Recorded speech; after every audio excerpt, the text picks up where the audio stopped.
Selamat datang dan salam equilibrium. Kali ini kita akan belajar bagaimana cara menyusun buku besar pembantu utang pada perusahaan dagang. Untuk itu, mari kita simak uraian berikut. Sebelumnya, saya mau memberitahukan bahwa video ini merupakan seri kelanjutan dari video-video sebelumnya mengenai siklus akuntansi pada perusahaan dagang. Untuk memahami video ini, disarankan untuk menonton video-video sebelumnya mengenai siklus akuntansi perusahaan dagang agar memiliki pemahaman yang komprehensif pada video ini. Video-video sebelumnya bisa dilihat di link deskripsi yang ada pada video ini ataupun di playlist siklus akuntansi pada perusahaan dagang yang ada pada channel ini. Kita langsung masuk ke materi buku besar pembantu utang. Pada video sebelumnya, kita sudah membahas mengenai buku besar pembantu piutang. Buku besar pembantu utang ini adalah buku besar yang berfungsi untuk membantu mencatat perincian utang dagang berdasarkan nama pemasok. Jadi hampir sama atau sama dengan fungsi dari buku besar pembantu piutang. Data pada buku besar pembantu utang bisa diperoleh dari jurnal pembelian, jurnal pengeluaran kas, dan jurnal umum. Pada video sebelumnya kita sudah membuat jurnal pembelian, jurnal pengeluaran kas, dan jurnal umum. Jadi pada video ini kita akan menampilkan kembali jurnal pembelian, jurnal pengeluaran kas, dan jurnal umum tersebut yang sudah kita buat.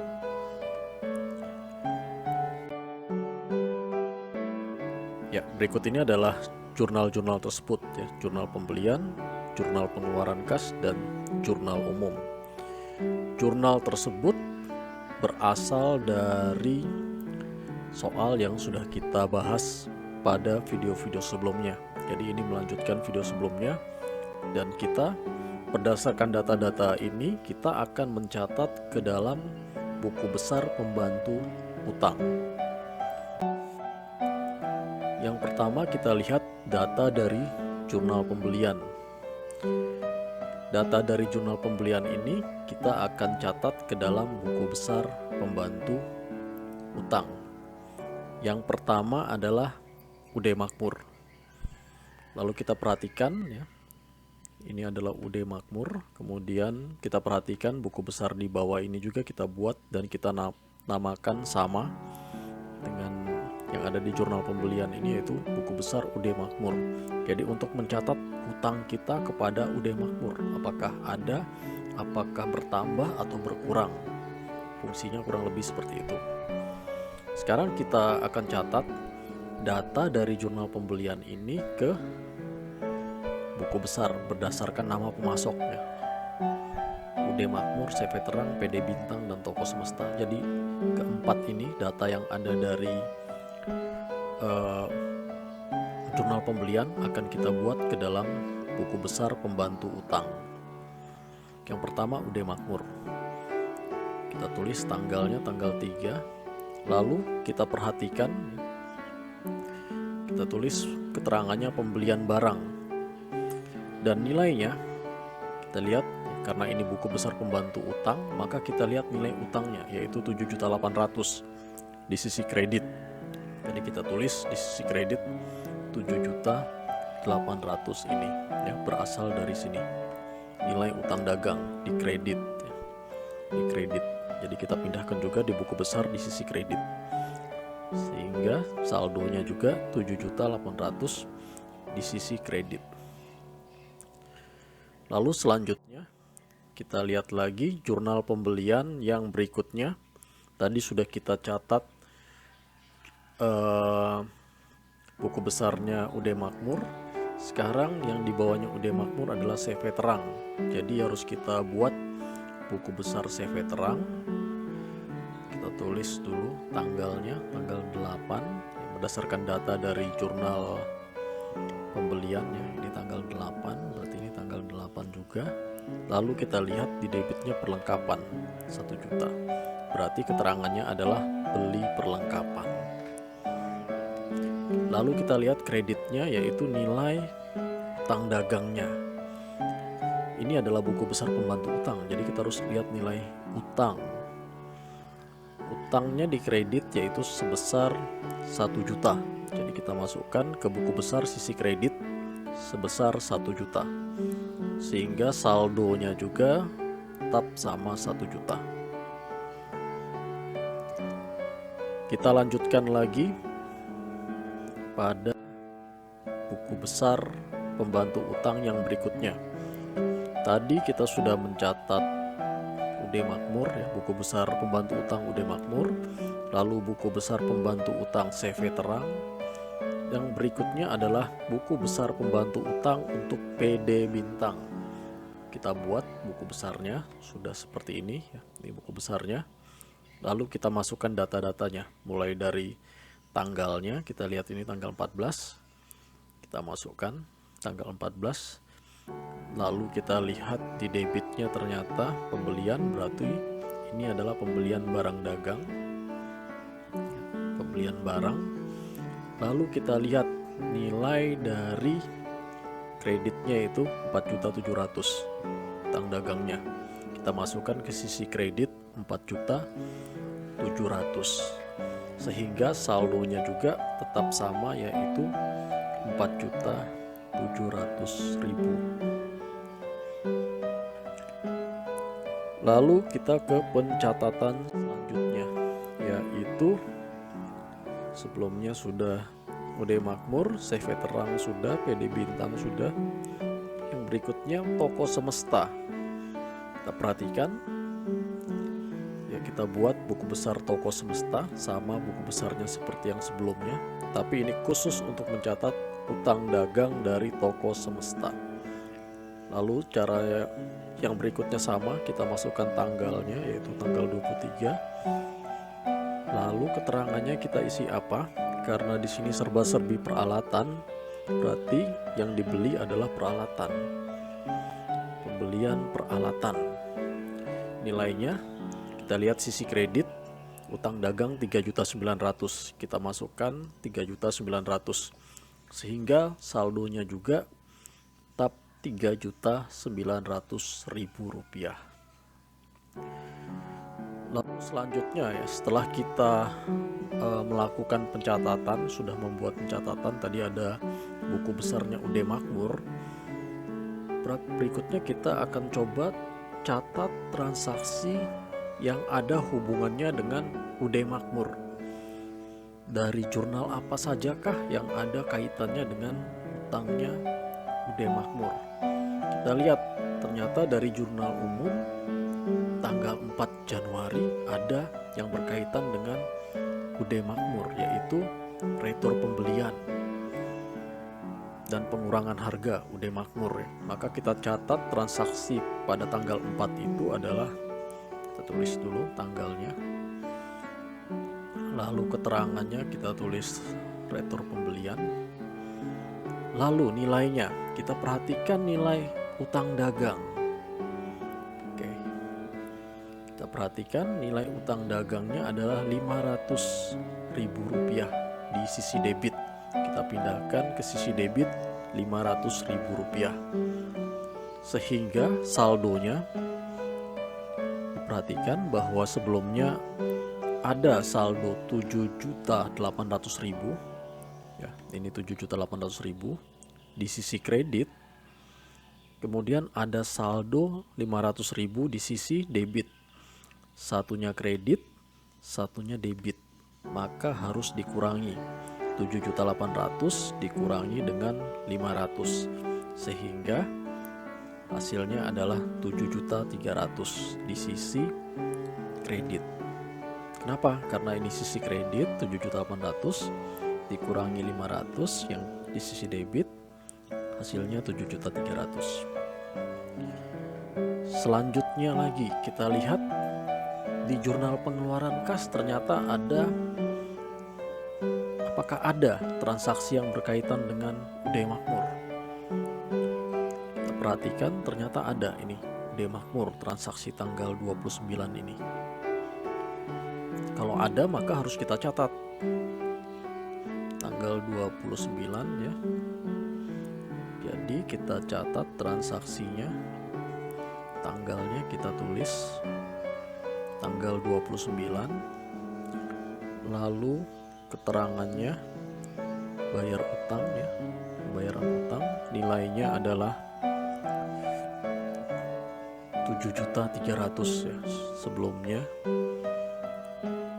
Oke, dilihat 7.300.000. Diperhatikan sebelumnya ada saldo 7.300.000 di kredit, kemudian ada saldo 7.300.000 di debit.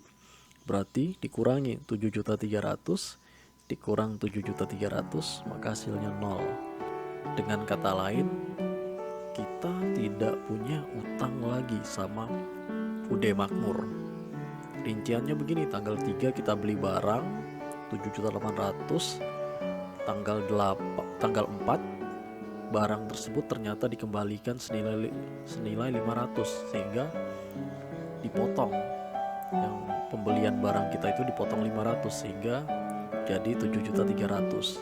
Lalu tanggal 29 dibayar 7.300.000 itu, sehingga jadi saldonya 0. Berarti utang kita sama UD Makmur sudah lunas.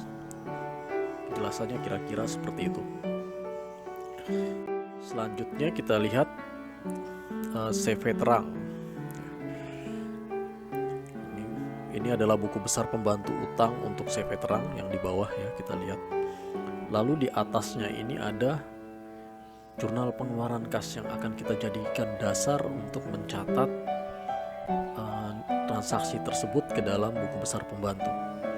Kita cari apakah ada yang berkaitan dengan CV terang di jurnal pengeluaran kas ini.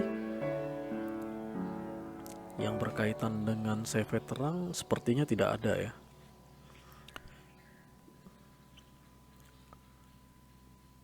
Sepertinya tidak ada.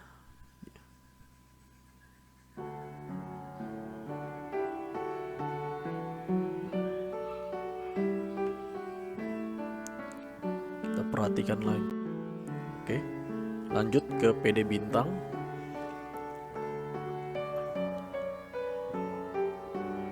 Kita tampilkan dulu. Jurnal umum yang berkaitan dengan PD Bintang ternyata tidak ada. Kita tampilkan lagi yang lain. Jurnal pengeluaran kas yang terkait dengan PD Bintang ternyata ada, ini ya, tanggal 17. Maka itu kita masukkan datanya, PD Bintang ya. Lalu tanggal 17 itu kita tuliskan tanggalnya di buku besar pembantu utang. Lalu keterangannya kita tulis pembayaran utang atau bayar utang, nilainya sebesar nilai utang dagang yang ada di data itu, yaitu 4.700.000 di sisi debit. Maka kita pindahkan ke sisi debit. Karena sebelumnya ada data saldonya 4.700.000 ya, kita punya utang 4.700.000, lalu dibayar, makanya di debit 4.700.000, maka ini harus dikurangi 4.700.000 dikurangi dengan 4.700.000 sehingga saldonya 0. Jadi PD Bintang sudah kita catat transaksinya. Kita lanjutkan ke transaksi yang berikutnya, yaitu toko semesta. Sebelumnya sudah ada data pembelian peralatan ya. Dari jurnal pembelian, kita akan catat lagi data dari jurnal-jurnal yang lain.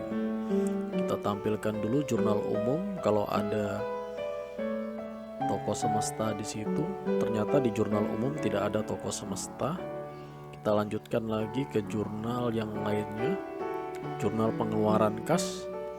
Kita perhatikan di jurnal pengeluaran kas ini ternyata tidak ada juga mengenai toko semesta. Jadi tetap 0 nilainya, sehingga saldonya juga tetap sama, yaitu 3.900.000. Artinya kita masih punya utang dengan toko Semesta sebesar 3.900.000 belum kita bayar. Selanjutnya, setelah buku besar itu buku besar pembantu utang itu sudah kita buat semua, pada akhir periode kita bisa menampilkan saldo utang dagang kita terhadap masing-masing pemasok pada neraca saldo utang dagang, seperti yang kita lihat pada layar monitor. Pencatatannya seperti ini. Yang pertama, kita tampilkan dulu buku besar UD Makmur. Kita lihat di situ UD Makmur, kita tulis nama tokonya pemasok UD Makmur. Lalu saldo utang kita terhadap UD Makmur berapa? Ternyata 0, sudah dilunasi. Maka kita tulis di neraca saldonya 0, kosong. Artinya kita sudah bayar utang sama UD Makmur. Selanjutnya, buku besar CV terang. Itu yang tidak kelihatan itu CV terang ya. Tulisannya agak terlalu ke atas. Kita tulis lagi CV terang. Saldonya berapa? Kita lihat di saldo ada saldo kredit 1 juta. Kita masukkan ke kredit juga 1 juta. Artinya kita punya utang sama CV terang sebesar 1 juta. Yang berikutnya lagi, PD Bintang. Kita tulis nama perusahaannya PD Bintang. Lalu kita lihat saldonya berapa di situ. Ternyata 0. Utang kita sama PD Bintang sudah kita bayar, kita lunasi. Dan berikutnya toko Semesta. Kita lihat toko Semesta, kita tulis dulu nama tokonya. Dan kita tulis saldonya sesuai dengan data dari buku besar pembantu utang toko Semesta, yaitu 3.900.000. Kalau sudah kita masukkan semua daftar utang kita dari buku besar pembantu utang tadi, kita bisa rekap nilainya. Jadi kita garis, kemudian kita jumlahkan 1 juta tambah 3.900.000 yaitu 4.900.000 rupiah. Jadi utang sebesar 4.900.000, utang sebesar 4.900.000 ini diantaranya berasal dari CV terang 1 juta dan toko Semesta senilai 3.900.000. Sedangkan yang UD Makmur dengan PD Bintang utang sudah dibayar atau dilunasi. Demikian pembahasan mengenai pencatatan transaksi ke dalam buku besar pembantu utang. Semoga bermanfaat. Terima kasih atas perhatiannya. Salam keseimbangan.